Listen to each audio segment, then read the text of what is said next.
오늘은 강복 80주년 기념주일입니다. 탐험가로 유명한 본 바렛갓이라는 분이 애국을 여행하는 중에 아주 희귀한, 아주 귀한 새 한 마리를 얻었습니다. 새 장에 넣고 또 먼 길을 가기 위해서 배를 탑니다. 고국으로 돌아가는 길이었어요. 항해하는 중에 새 장에 있는 새가 유난히도 시끄럽게 되며 또 발톱을 핥히면서 머리를 찢고 부덕거리고 몸부림을 칩니다. 그걸 지켜보다가 안 되겠다, 새장이 문을 열어줬어요. 열어주자마자 새는 뒤도 돌아보지 않고 도망하는 데 성공합니다. 자유를 얻었죠. 새 입장에서는 자유. 기쁘고 또 기뻐서 창공 높이 날아오르습니다. 이것을 가리켜서 갑진해방이라고 그럽니다. 그러나 몇 시간도 안 지났는데 해방됐던 새가 지쳐서 돌아왔습니다. 힘이 빠져서 돌아왔습니다. 갑판에 앉아서 죽을 것 같이 허덕이고 있습니다. 해방이 돼서 자유롭게 날아다니다 보니까 뭐가 없어요. 앉을 곳을 찾지 못했습니다. 마실 물을 얻지 못했습니다. 먹을 양식이 없었습니다. 잠잘 곳도 쉴 곳도 찾지 못했습니다. 그새는 죽기 살기 각오하고 다시금 돌아왔던 배를 향해서 날갯짓을 해서 돌아왔습니다. 그리고 드디어 그 배가 보였습니다. 갑판 위에 앉는다는 것이 쓰러졌습니다. 쓰러져 있는 그 새를 이 탐험가는 불쌍히 여겨서 물을 떠다 물을 먹이고 먹이를 주고 또 안심시켜주고 그리고는 다시금 새장 속에 그 새를 누워줬습니다. 그랬더니 그 새가 이렇게 반응을 보였습니다. 순종했습니다. 푸덕거리지 않았습니다. 쫓지 않았습니다. 핥히지 않았습니다. 그리고 그 새의 모습을 보니까 새장 안에서 있는 새의 모습이 행복해 보였습니다. 좋은 안식처를 얻었다는 느낌을 그 새를 바라보면서 보았습니다. 새는 해방이 됐지만 진정한 해방은 아니었습니다. 해방이 더 고통스럽습니다. 우리나라도 해방이 됐지만 진정한 해방을 맛보지 못하고 있습니다. 진정한 해방이 무엇일까요? 강복과 해방에는 차이가 있습니다. 강복과 해방에는 차이가 있어요. 자, 주권을 다시 찾은 것은 공통점이지만 주권을 다시 찾은 것은 강복이나 해방이나 공통점이지만 해방은 단순한 주권만을 찾았다는 뜻이에요. 강복은 주권은 물론이지만 영토까지 찾은 것을 강복이라고 하는 거예요. 그렇다면 우리 대한민국은 해방은 됐지만 아직 강복은 미완성이에요. 어떻게 생각하세요? 우리는 저 백두산부터 한라산까지가 우리의 영토라고 생각해. 그런데 한쪽은 우리가 지금 자유를 누리고 있지 못하잖아요. 여러분 그러다가 우리 다 아는 것처럼 우리에게 해방을 가져다주는 기쁨은 우리 힘, 우리 스스로 된 것이 아니고요. 1945년 8월 15일 일본이 연합군에게 무조건 항복함으로 우리는 해방을 맛봤잖아요. 이렇게 해방을 만든 것은 어느덧 80주년을 맞습니다. 80주년. 근데 80주년을 맞는 올해 8.15 강복절을 앞두고 이 나라에서 일어나는 일을 바라보면서 앞서가는 사람 중에 한 사람인 이 목사는 너무 마음 아파요. 뭐가 마음 아프냐? 하나 되지 못하고 분열하고 손가락질하고 욕하고 짓밟고 점점점 간격이 벌어지는 것을 보면서 마음 아파. 해방은 됐으나 또 우리가 해방을 봐야 될 게 많이 있어요. 우리 주님은 이 땅에 오신 목적을 다음과 같이 말씀하고 있습니다. 뭐라고요?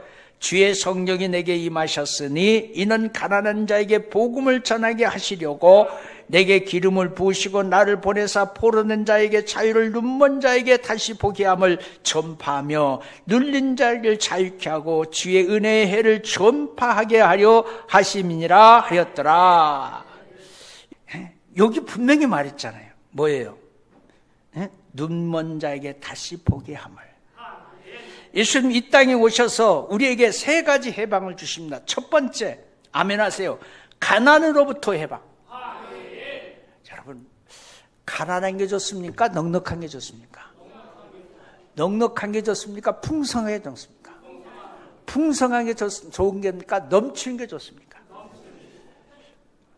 언제까지 가려고 그래? 어디까지? 적당히들 좀 해. 분명히 가난은 불편한 거예요. 예수님 이렇게 말씀합니다. 주의 성령이 내게 임하셨으니 이는 가난한 자에게 복음을 전하게 하시려고 내게 기름을 부으시고 나를 보내셨다. 예수님이 이 땅에 오셔서 가난한 산에서 우리를 해방시켜 주신다는 말씀 속에는 두 가지 의미가 있습니다.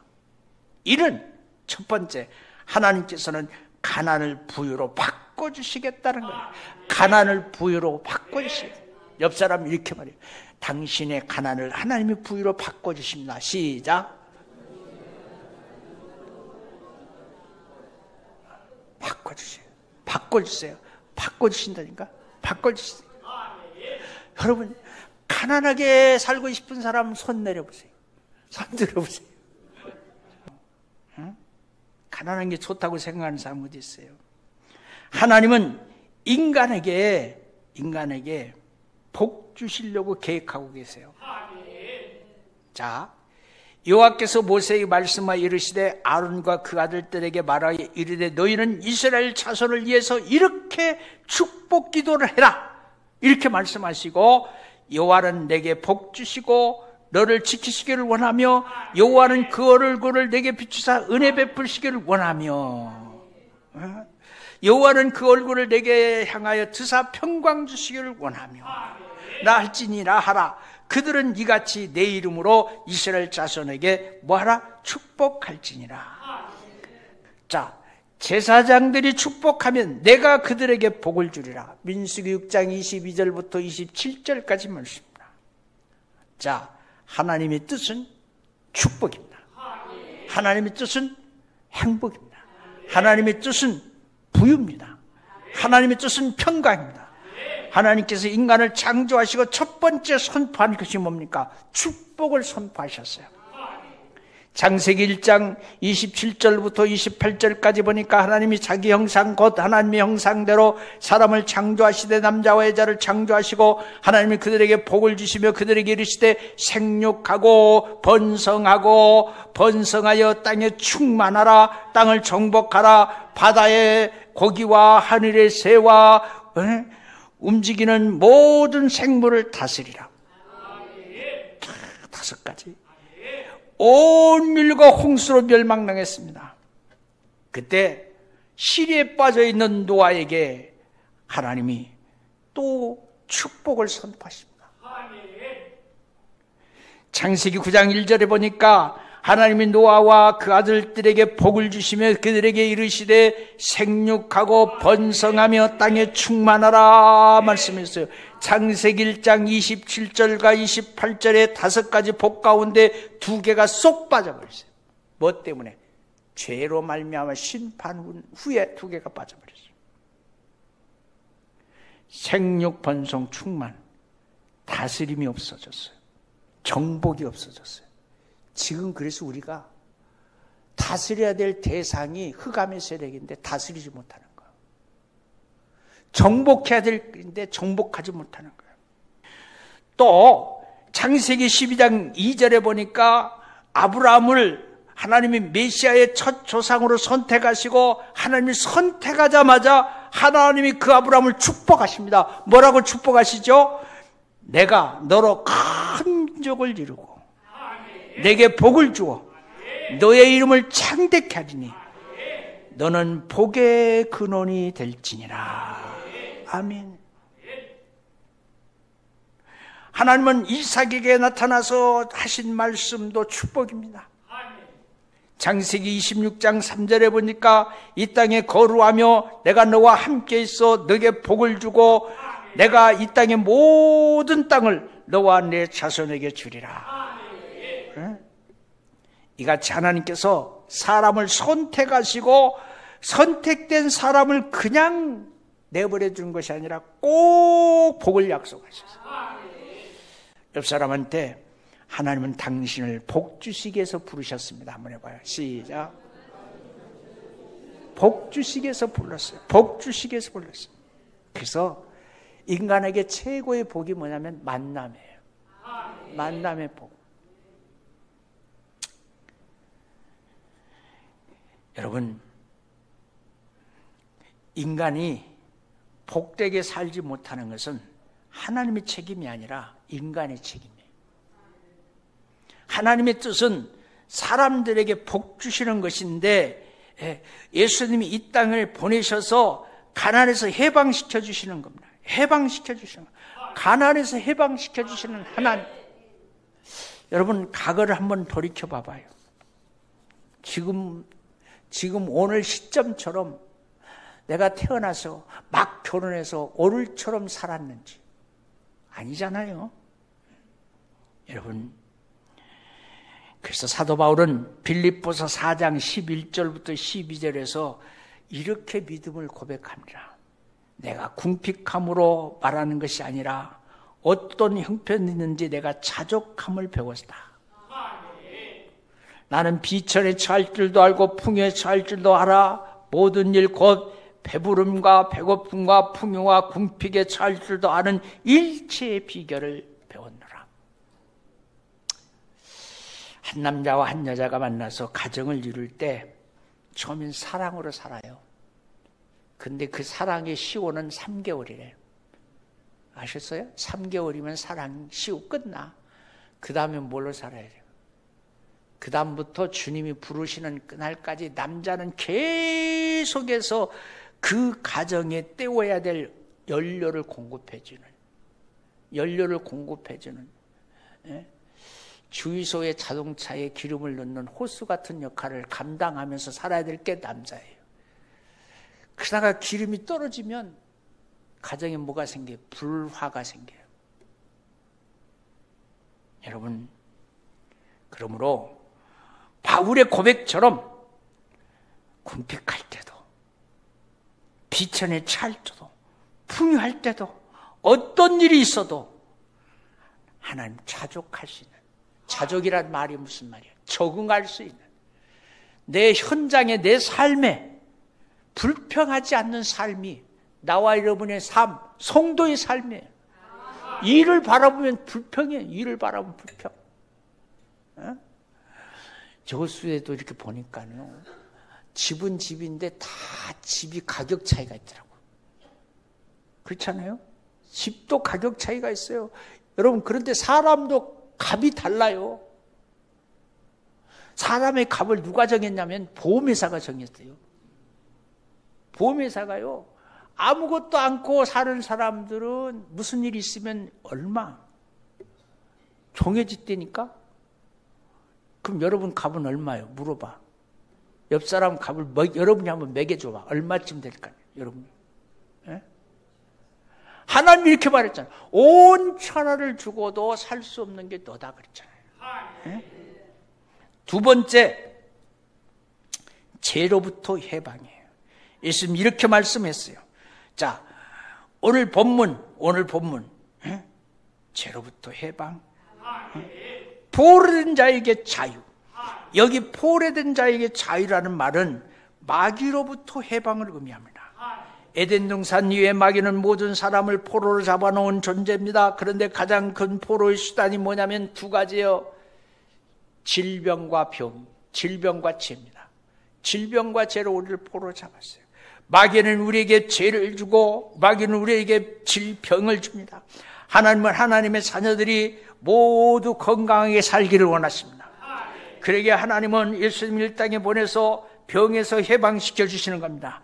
하나님의 뜻은 복이지 저주가 아니고 하나님의 뜻은 건강이지 질병이 아니고, 그래서 요한은 성도들에게 하나님의 뜻을 이렇게 전했습니다. 요한이 말하는 하나님의 뜻, 사랑하는 자여 내 영혼이 잘된 같이 너가 범사가 잘되고 강건하기를 내게 간구하노라. 강건해지기를 원합니다. 건강해지기를 원합니다. 여러분, 죄에서 해방되는 것은 최고의 해방이요. 여러분, 하물며 제가 목회 초년기에 목회 시작한 바로 그 해에 어떤 한 가정을 성도 가정으로 만들기 위해서 애쓰고 수고했는데 그분들이 이혼하기 직전에 있어요. 따로따로 살고 있어요. 그것을 어떻게든 봉합해 보려고 하다가 그 남자 성도가 타고 다니는 오토바이를 제가 뒤에 탔어요.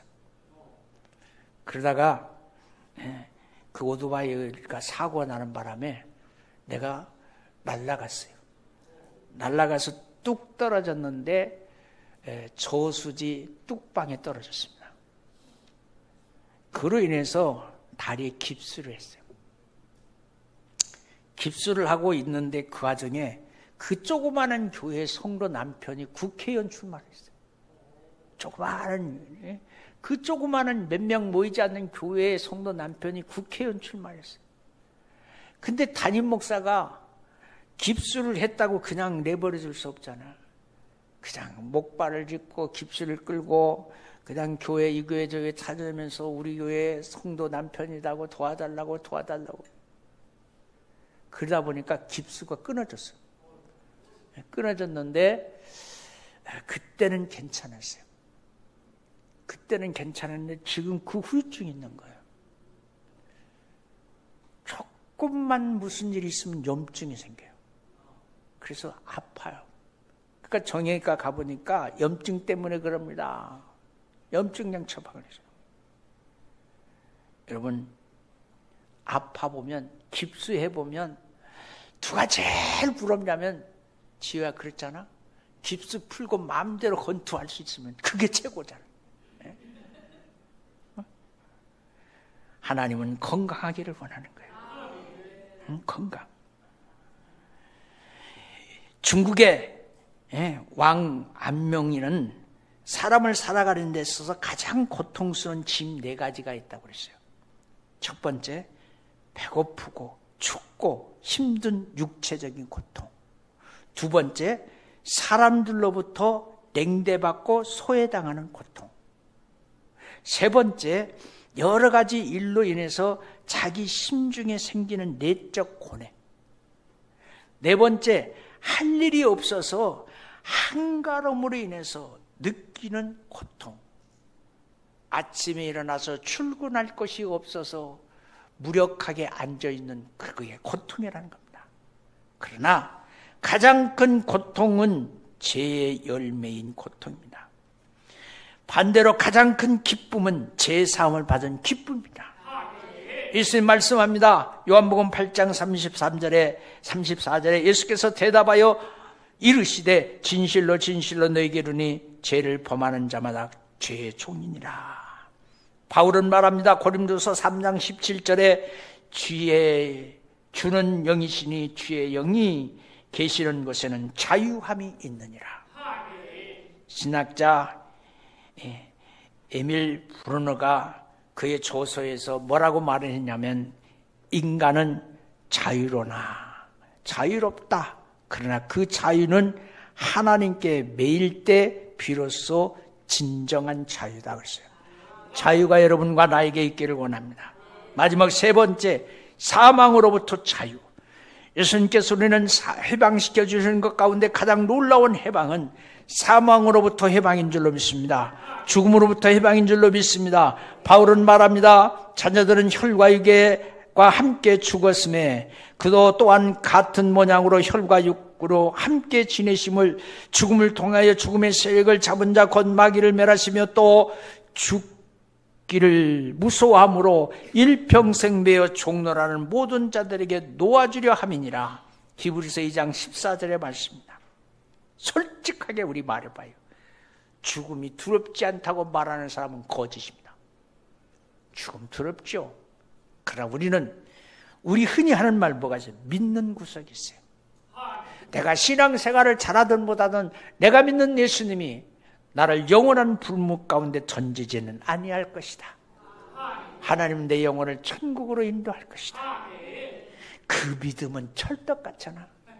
그 믿음은 철떡 같아. 응?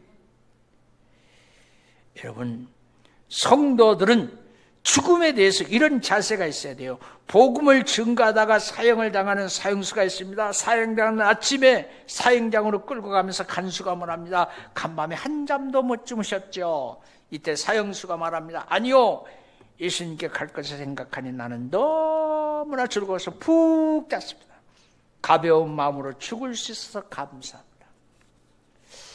이 말은 그렇게 하는데 우리들이 신앙이 되냔 말이에요. 해방에서 자유된 이는 당당합니다.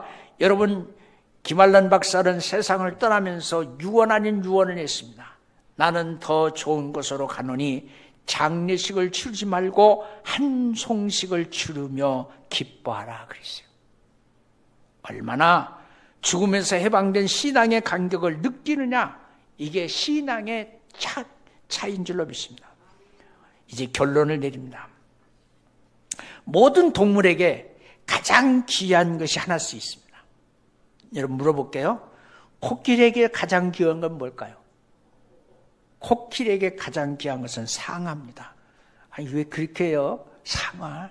어? 양에게 가장 귀한 건 뭡니까? 털입니다. 털. 물개에게 가장 귀한 건 뭘까요? 해구신입니다. 곰에게 가장 귀한 건 뭘까요? 쓸개. 그냥 뭐 차원 높게 웅단은 그렇게 말하지만 쓸개. 호랑이에게 가장 귀한 건 뭐예요? 가죽이. 어찌 그림 잘 알아요?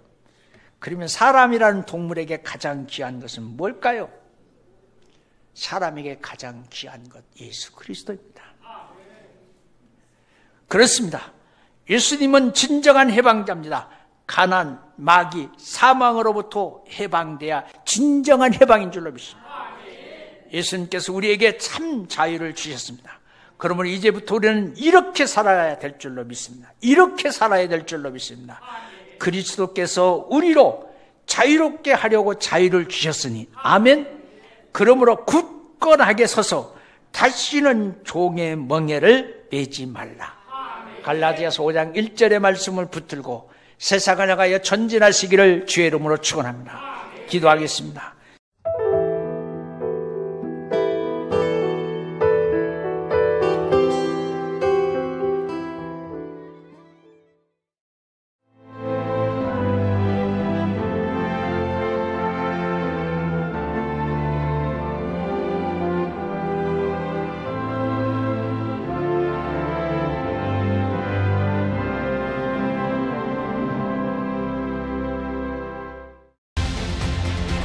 대한민국에는 아주 오래된 길이 있습니다. 8,000년의 시간 속에 다듬고 보듬으며 지켜낸 생명의 길, 순천 갯발. 1000년의 가치를 담아 오롯이 간직해온 치유의 길, 순천 서남사. 그 길 위에서 펼쳐지는 수많은 삶의 이야기들. 세계 속에서 빛나는 그 귀한 가치를 더 나은 내일로 이어가는 시간. 2025 순천 세계유산 축전.